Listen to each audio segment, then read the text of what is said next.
In 1972, West Germany became European champions for the first time. For the country, it was a big achievement, because after many years, we had a team that was successful. Just 2 years later, they eclipsed that achievement when, as hosts, they won the World Cup for the second time. To say I've won the World Cup, that's the dream of any footballer. Captain Franz Beckenbauer was instrumental to the success, as were his club teammates from Bayern Munich. We won both the European Championship and the World Cup with 6 players from Bayern. They were just great times.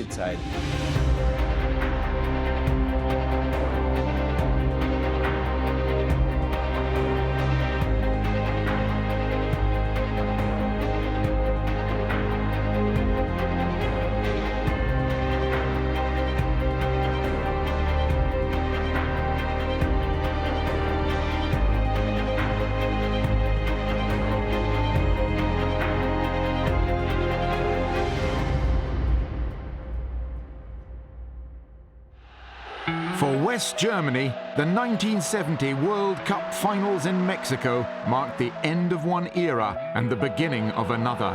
And the new generation was spearheaded by Gerd Müller, Bayern Munich's prolific striker, who finished the tournament as leading scorer with 10 goals. Gerd was an incredible striker, and so dangerous in the penalty area that nobody else could compare. Gerd Müller didn't score that many international goals for nothing. Gerd Müller scored so many goals. He was an extraordinary player. He scored goals, had lightning reactions, and was in the right place at the right time. So, Gerd Müller, many thanks.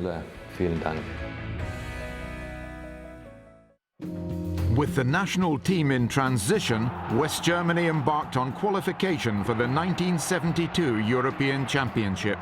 They were in a group alongside Poland, Turkey and Albania. At that time, they were the strongest teams in Europe we had to play against to qualify. They were always unpleasant trips and tough opponents, but West Germany were always favourites.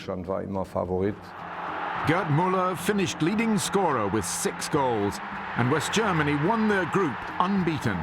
They then faced the quarter-final against familiar opposition, England, and coach Helmut Schön had based his starting lineup on West German champions-elect Bayern Munich. Sepp Maier in goal, Franz Beckenbauer was the sweeper. Behind Hans-Georg Schwarzenbeck at centre-back. Paul Breitner was at left-back with Uli Hoeneß and Gerd Müller up front. Bayern had 6 players in the team, so Franz Beckenbauer already played a captain's role in that sense. We let in so few goals during that time.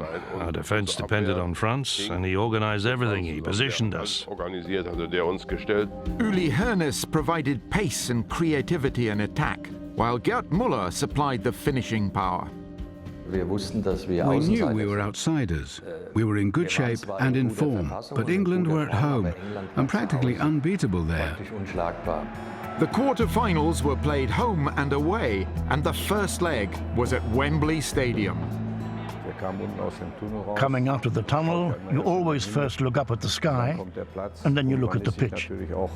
You were aware straight away that this was the holy grail in terms of football.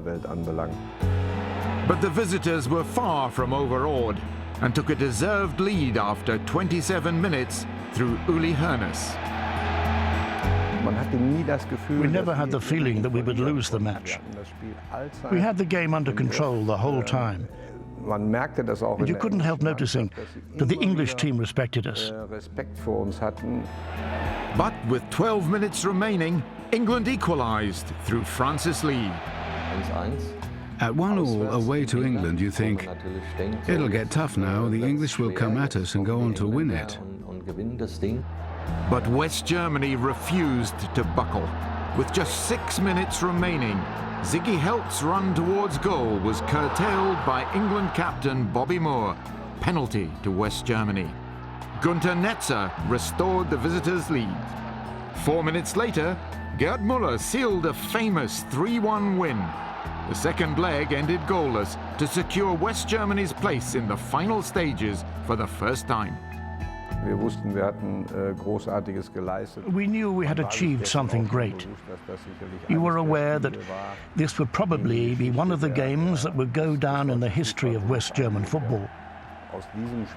We learned a lot from that game with regards to the final stages of the European Championship.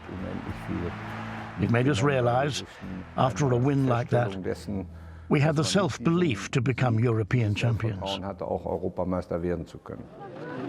The competition format meant the semi-finals and the final were held in one of the countries which had qualified for the final stages. For Helmut Schön and his players, it meant a short trip across the border to Belgium. Schön, born in East Germany, had taken over as national team coach in 1964 and guided them to the World Cup final in 1966, where they lost to England after extra time, and led them to third place in Mexico 4 years later. He was the right man as the national coach back then. You respected him. Helmut Schön was a good tactician. He was someone who could adapt to the situation in hand quite quickly, and he liked to talk things over. Just over 2 weeks before their semi-final, West Germany inaugurated Munich's Olympic Stadium, the main venue for that year's Olympic Games, with a friendly against the Soviet Union, another team to have qualified for the European Championship. Gerd Müller scored all his country's goals in a 4-1 win and sent a clear message to their rivals. For the semi-final against Belgium, Müller and his 5 Bayern teammates formed the spine of the West German team. We certainly didn't underestimate Belgium at all. But after 20, 25 minutes, we found our rhythm and played like we knew we could. Gerd Müller gave West Germany the lead. We knew how difficult it was going to be. But we always knew that we had more to our game than Belgium. And that's how it proved. West Germany's superiority was rewarded when Müller doubled the lead. It was a pretty tough game because Belgium were a very physical team. But the 2 goals that we scored, well, that sorted it, so to speak. A late goal for the hosts proved to be mere consolation. West Germany had reached the final, where they would meet the Soviet Union. Unfortunately, back in those days, it didn't used to be so easy getting information on our opponents. The USSR was pretty closed off at that time. You didn't get any footage from their league or national team games. But at least we were familiar with some of their players' names. Thousands of expectant West Germans crammed into the Heysel Stadium in Brussels, and as in the semi-final against Belgium, they witnessed West Germany take the game to the opposition. We played superb football in that game. Every player in every position did their job. Mr. Schön knew what he was doing. You could say that we coped with the Soviets quicker than they did with us. And that gave us a good advantage. So you could see that we really wanted to become European champions. Herbert Wimmer doubled the advantage. They left gaps which made you ask yourself, surely this can't be the Soviet Union? Maybe they were nervous, under pressure or something like that. Gerd Müller scored his second of the game to make the final score 3-0. West Germany was so superior. It was as if the Soviet Union weren't even on the pitch. It could easily have finished 5, 6, 7, 8-0 to us. We just had the resolve and will to win, to become European champions.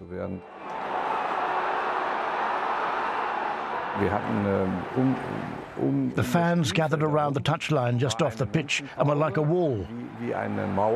So it felt like you were playing in a cage, surrounded by your fans. When the final whistle blew, there was no holding them back. It was extraordinary. You could see how elated the spectators were from how we played, that they wanted to hug us all. It was dangerous. And that's why they used fencing afterwards, so that nobody could get onto the pitch anymore. For the country, for West Germany, it was a big achievement. After many years, finally we had a team that was successful.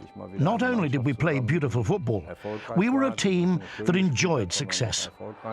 As a result of winning the European Championship in 1972, it elevated us into the role of favourites for the World Cup in 1974. The draw for that tournament saw the hosts placed in Group 1 alongside Chile, Australia and, intriguingly, their communist neighbours, East Germany. In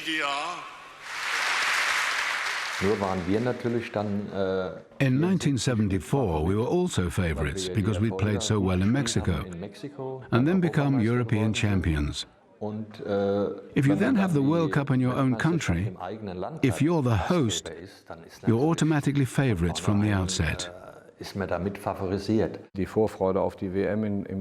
The excitement of the World Cup was evident in West Germany, and we had positive results in the friendlies we played during the build-up to the start of the tournament.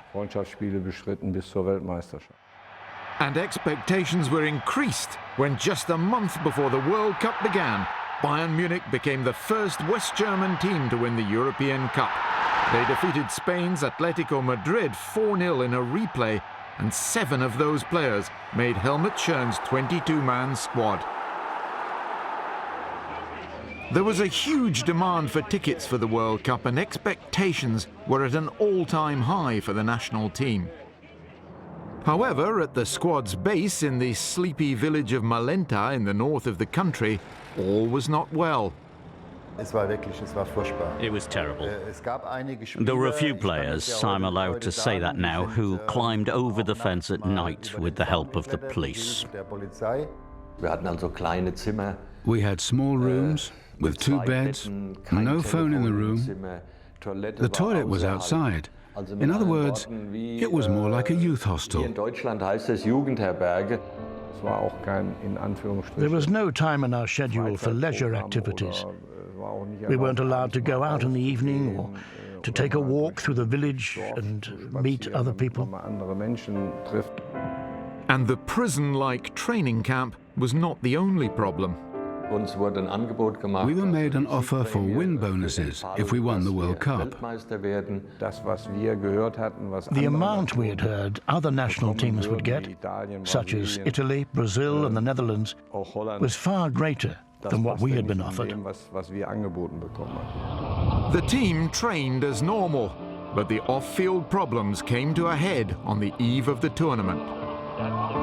At 5 o'clock in the morning, half the team, maybe even 80% of the players, were ready to walk out because they couldn't agree. Helmut Schön said, "If you can't reach an agreement, I'll go home.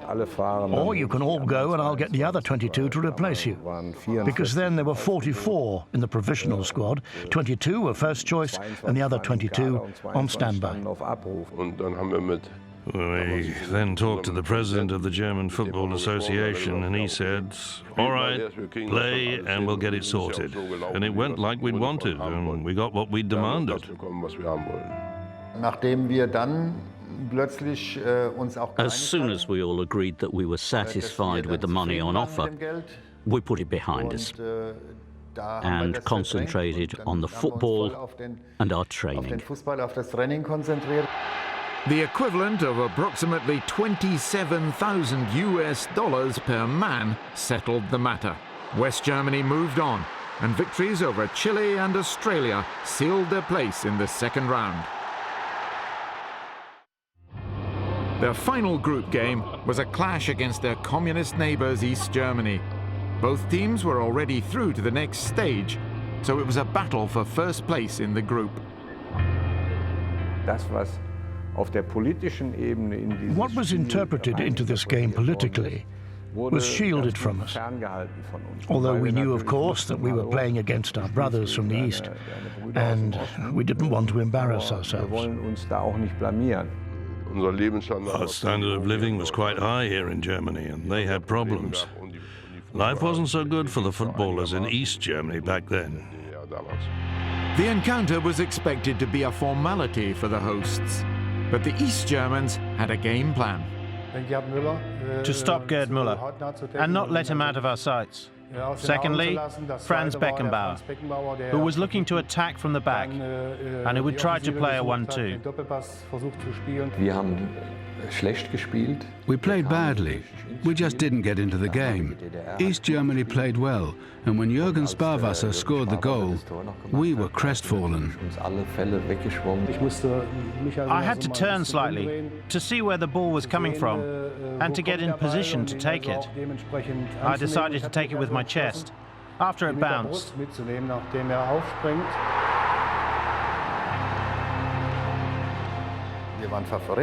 We were favourites, massive favourites. It was a shock for the whole nation. There were many people in West Germany who were disappointed. They thought that we had no chance of fulfilling our role as favourites to win the World Cup.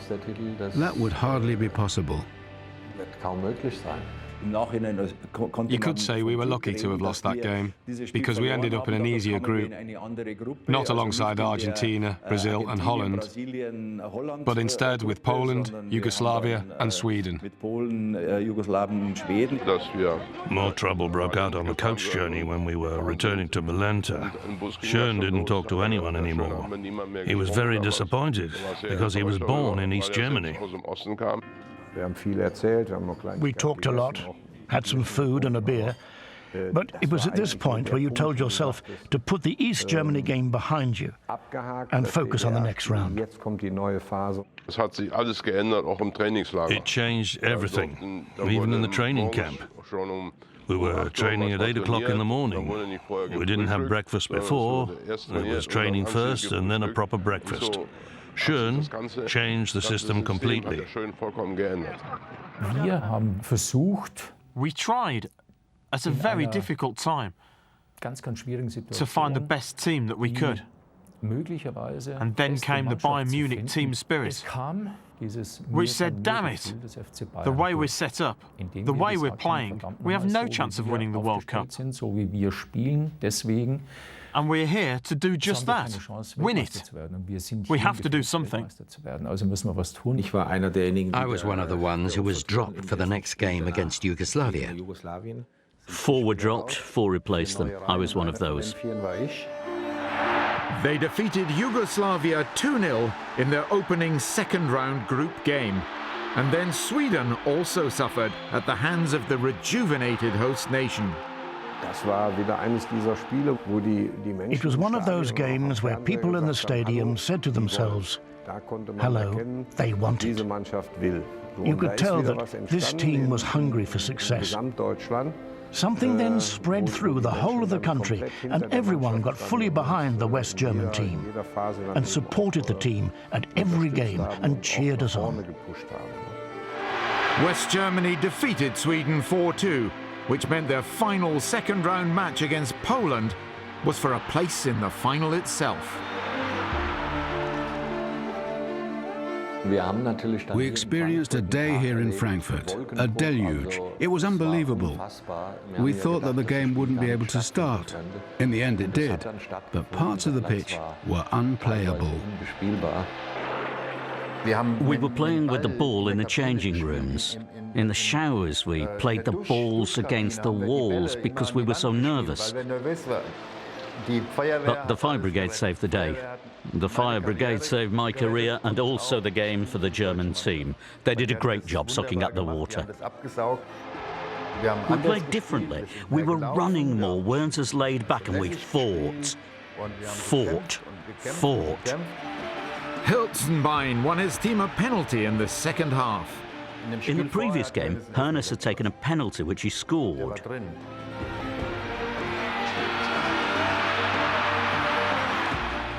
But this time he missed, and you have to say he took the penalty badly. With 15 minutes remaining, the game was still in the balance.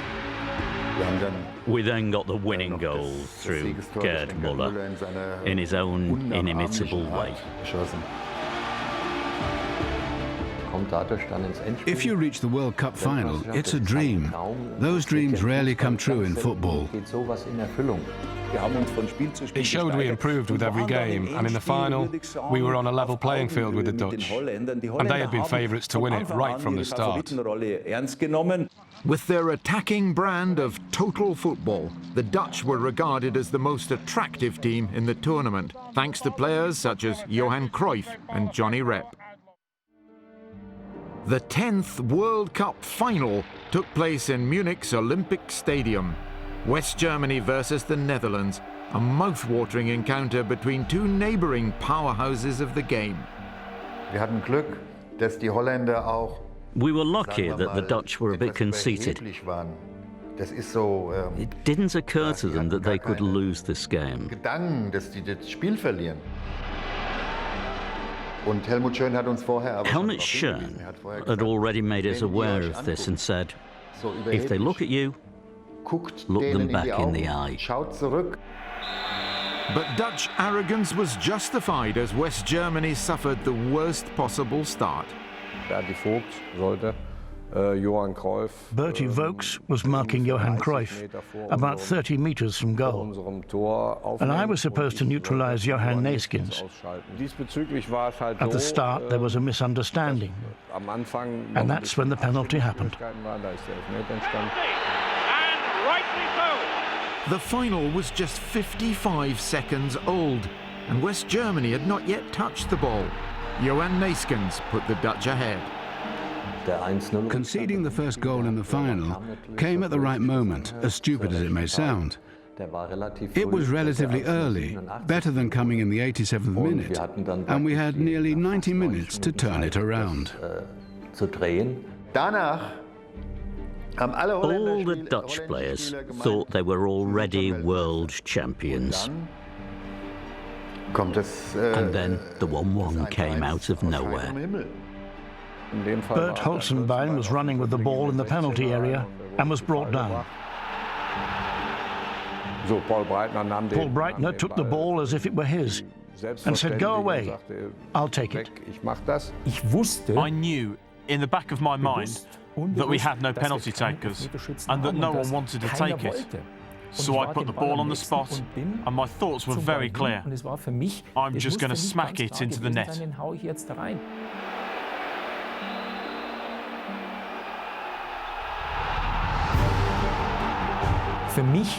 I wanted to win the World Cup. I didn't go to the tournament just to play.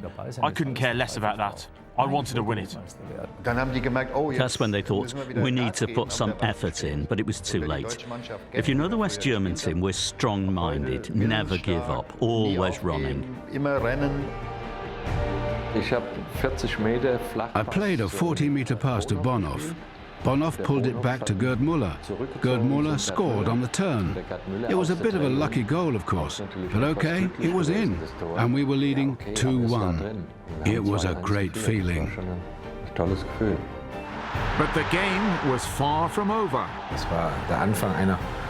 It was the beginning of an onslaught by Holland.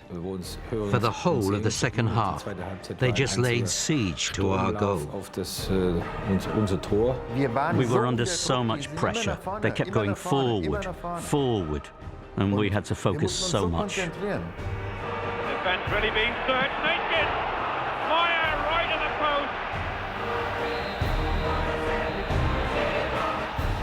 post! The referee, Taylor, blew for full time, and Gerd fell to his knees. You could see the amount of weight that was lifted from his shoulders. West Germany had won the World Cup for the second time. Straight after the final whistle, you just didn't have a clue what was going on. You couldn't remember anything. We were led somewhere, hugged, but it's like you're not there. It was like that until the trophy presentation.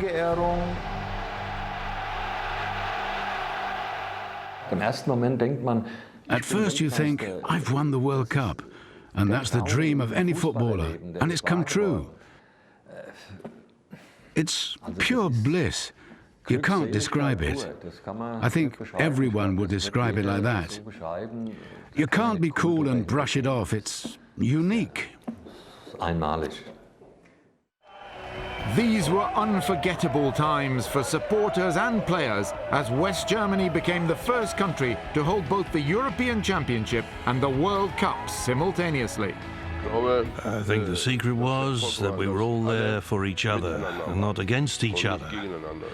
Everyone was pulling in the same direction, and that was forward.